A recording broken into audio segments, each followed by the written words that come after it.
ago, when I announced on Instagram that I'm going to be doing, a 12-week cutting phase, tightening up the diet, doing more cardio, all that stuff. I didn't mention the fact that this is not going to be just a temporary deal. Like, my intent to get shredded and lean is going to last for about 12 to 16 weeks. But the habits that I'm putting into place, the changes that I'm making in my nutrition, I plan to keep those indefinite. Those will now be who I am. Those will be part of my daily routine.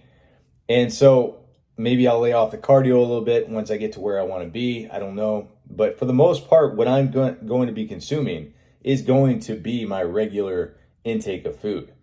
And so along with that, I've also decided that I'm no longer a drinker. Whiskey and alcohol in general, but mainly whiskey, has always been one of my biggest vices. And since 18, right? Like, I started drinking the end of my senior year with some friends, and I would never say that I was a drunk by any means, but for most of my adult experience, it's been nothing for me to have a bottle of whiskey on top of the fridge and get home from work in the evenings and drink one or two whiskey cokes. Go out to the bar with friends and have a few. And for, I would say, a good long time now, like, I've been out of the mindset of wanting to get drunk. I don't feel good when I get drunk. I don't like the after effects. I don't like any of it. But a little buzz, getting a little tipsy, like, I enjoy it. I feel good to drink a little bit and loosen up. I've always been more of a quiet person, so it makes me more social. Like, I've always justified these benefits that come along with it. And I've decided, along with the changes in my nutrition, that I am no longer a drinker. Kyle is no longer a drinker. And I'm really trying to modify a lot of the habits and the routines in my life with that mindset. I've put a lot of work into self-development over the past few years. And so I've really gotten myself to a point to where I can do that. I can flip a switch and say, I'm no longer going to do this thing. And I would say usually it's not a permanent fix, right? I'll do it and I'll be good for a good while. But then I revert at some point. Why is this time any different? I don't know. Can't say that 100% it is going to be. Am I never going to have another cheat meal? I'll have another cheat meal at some point. I had one yesterday. My mom, we had her birthday dinner, and she chose for the family. She wanted pizza. She wanted to have pizza, right? So I got a thin crust Supreme, all the veggies and toppings and meat and stuff. So it wasn't terrible. It was a large, but nonetheless, now that I have made that mental switch, like, I can have that cheat meal and not get off track. It's not going to change my trajectory. Like, today, I'm right back on the grind, and I'm okay. I'm not craving anything bad. I'm mentally set. I've flipped that switch because I've decided who the fuck I want to be.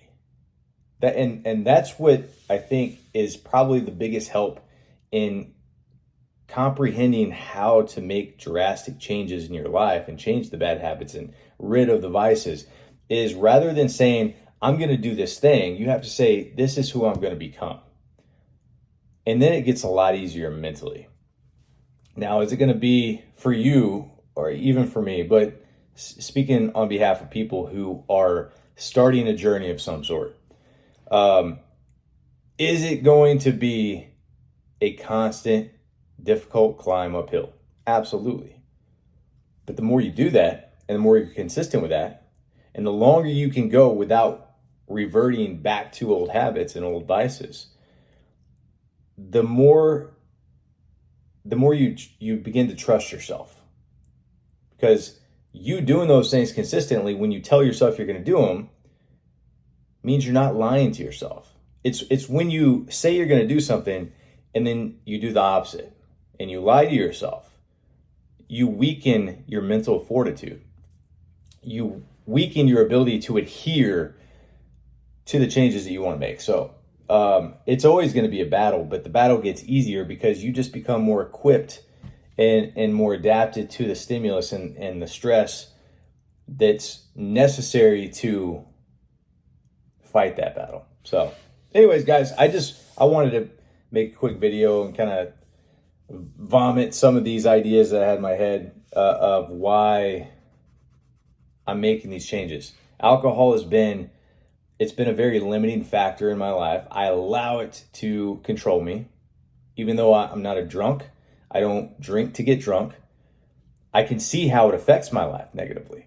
And I know over time it can't be good for my health. My dad and my dad's dad both died of massive heart attacks. They were smokers and drinkers. They lived very hard lives. Both went to war. My dad fought in Vietnam. And I'm sure the smoking was a big contributor. I don't smoke. I've never smoked in my life. However, I don't want to die in my 50s. And I don't have kids yet. I don't know if I will have kids. I would like to. A lot of that depends on the person that I would have them with and all that stuff. That's a whole nother story. That's off track. But the point is, I don't want to be in my 50s and croak from a heart attack because I couldn't let go of some vices. And I'm 35 now. I'm turning 36 in a few months. And so it's been weighing on my mind a lot. And I keep asking myself, like, why can't I just change? Why can't I just drop this shit? And I give myself so many excuses. I've given myself so many excuses. I'm not giving myself excuses anymore. So here we are, guys. Definitely doing a hard cutting phase over the next few weeks. That's going to be fun, seeing the changes, the transformation. But a lot of the habits that I'm taking on, I'm not a drinker anymore. I'm not a trash eater. I don't eat junk, right? I might have a cheat meal from time to time, but I don't eat junk. I don't drink. That's me now.